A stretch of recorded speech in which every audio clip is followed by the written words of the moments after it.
बड़ी खबर बिहार से आ रही है और एक नहीं, खबरों का अंबार लगा हुआ है। तेजस्वी यादव ने अपने विधायकों के साथ एक बैठक की। 2 घंटे से ज्यादा वक्त ये बैठक चली और बैठक में ये साफ कर दिया है आरजेडी ने वो सरकार से समर्थन वापस नहीं लेने वाले हैं। आखिरी फैसले के लिए राष्ट्रीय अध्यक्ष लालू प्रसाद यादव को अधिकृत कर दिया गया है। लेकिन उससे भी बड़ी खबर जो आ रही है, तेजस्वी यादव ने अपने विधायकों से कहा है कि बिहार में खेला होना अभी बाकी है।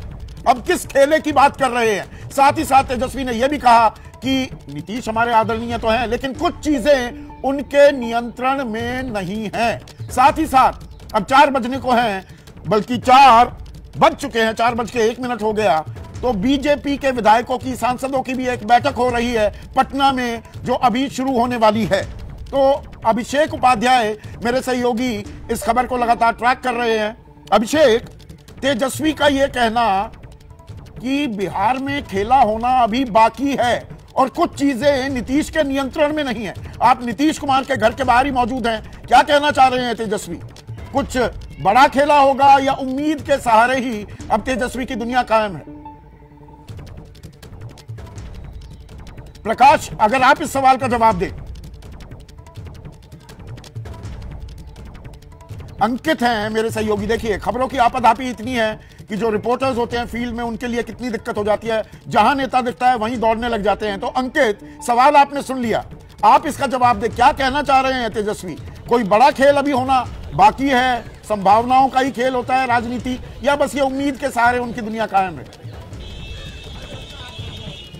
देखिए, इस वक्त तेजस्वी यादव की तरफ से संदेश ये दिया जा रहा है या ये कहा जाए कि आरजेडी के जो कुछ नेता हैं वो लगातार इस तरीके की बातें कर रहे हैं कि जो नीतीश कुमार है वो पहले अपना दल तो संभाल ले, क्योंकि उनकी तरफ से दावा ये किया जा रहा है कि 6 से 7 ऐसे विधायक हैं जो नीतीश कुमार के भी संपर्क में नहीं है। ऐसे में जब बहुमत साबित करने की बात आएगी तो फिर जो उनके पास में बहुमत होगा ही नहीं। लेकिन संदीप जी, उससे बड़ी एक और जानकारी निकल के सामने आ रही है, वो भी अपने दर्शकों तक पहुंचाना चाहूंगा, क्योंकि मैं बीजेपी के कार्यालय में हूं जहां पर तमाम नेता आ रहे हैं बैठक के लिए। तो एक जानकारी निकल के सामने आई है, वो ये है कि मुमकिन है कि नीतीश कुमार को इस्तीफा देने की जरूरत ही ना पड़े। कैसे?